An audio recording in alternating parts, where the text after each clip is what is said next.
Assalamualaikum warahmatullahi wabarakatuh. Selamat pagi, salam sejahtera untuk kita semua. Bagaimana kabarnya anak-anakku semua? Sehat ya? Guru harap kalian selalu diberi kesehatan. Pagi ini Bu Guru akan membahas tentang bahasa Indonesia, yaitu ide pokok, yang mana ide pokok merupakan inti dari sebuah paragraf. Jadi dalam sebuah paragraf itu pasti ada yang dibahas. Nah, itu namanya ide pokok.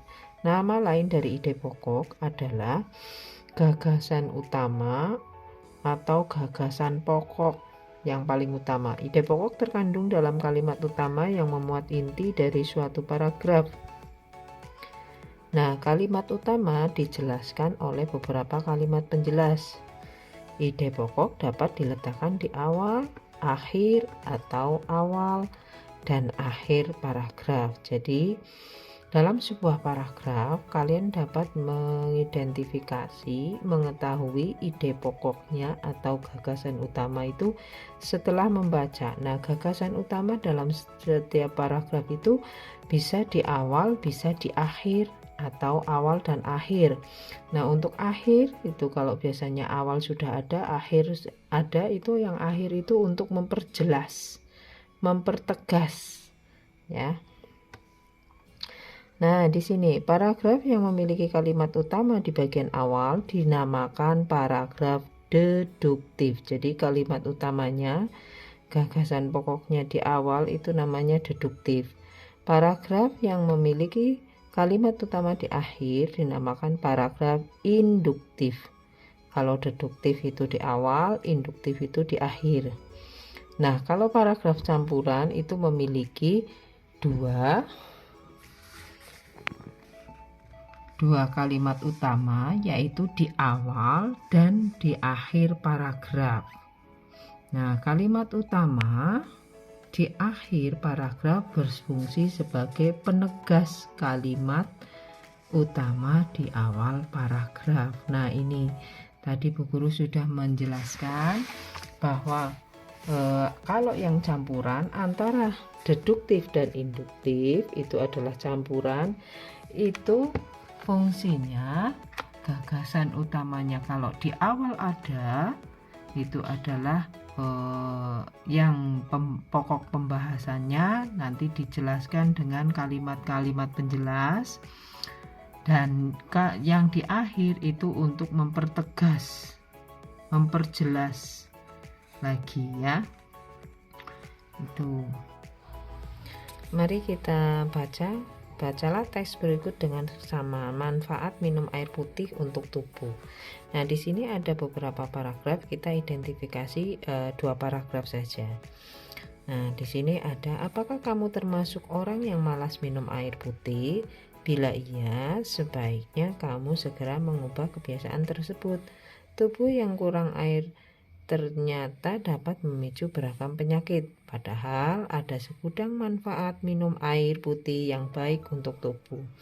Nah, paragraf 1 yang mana kira-kira ide pokoknya, gagasan utamanya? Ya, gagasan utama itu bisa di awal, akhir, atau campuran awal dan akhir. Nah, di sini ide pokoknya, gagasan utamanya adalah di akhir. Ada segudang manfaat minum air putih yang baik untuk tubuh. Berarti kalau di akhir apa? Induktif. Ini termasuk induktif. Nah, paragraf kedua, air dapat menstabilkan tekanan darah. Tahukah kamu bahwa darah ternyata mengandung lebih dari 90% air. Kurang minum bisa membuat darah menjadi lebih kental. Hal ini dapat menyebabkan tekanan darah tinggi dan membuat darah mengental. Bila darah mengental, maka berisiko darah menggumpal sehingga memaksa jantung bekerja dengan lebih keras. Memompa darah inilah yang bisa berbahaya untuk kesehatan jantung. Kita analisa. Kalau yang tadi itu induktif karena di mana? Di akhir. Nah, sekarang kita ini ada kalimat paragraf atau gagasan utama. Paragraf kedua ini di sini. Jadi air dapat menstabilkan tekanan darah. Jadi kalimat yang lain itu adalah kalimat menjelaskan tentang air yang bergerak dapat menstabilkan tekanan darah. Dengan cara bagaimana? Nah, di sini dijelaskan dengan kalimat penjelas. Itu. Di sini kita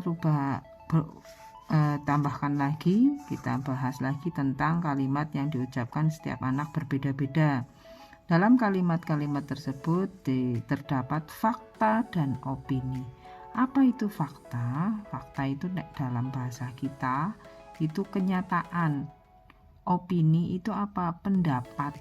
Jadi kenyataan dan pendapat. Kalimat fakta berisi sesuatu yang benar, yang fakta, yang sesungguhnya, ya. Dapat dibuktikan kebenarannya. Jadi tidak bohong, tidak pendapatnya ini, tidak. Contohnya, air hujan turun dari atas ke bawah. Bola ditendang akan menggelinding. Itu fakta, ya. Tuh, kalimat ini didukung data, narasumber, dan informasi terpercaya. Contohnya di sini ada lagi, asam lambung menyerang organ pencernaan. Nah, asam lambung itu pasti menyerang organ pencernaan, ya. Nah, sekarang kita kalimat opini atau pendapat adalah kalimat yang berasal dari gagasan, pendapat, dan sudut pandang seseorang. Jadi pemikiran orang itu dari sudut pandang. Nah, opini belum terbukti kebenarannya. Contohnya, sepertinya hari ini akan hujan ya. Nah, itu pendapatnya. Pendapat siapa? Ya pendapat seseorang. Nah, itu yang namanya opini, pendapat, gagasan.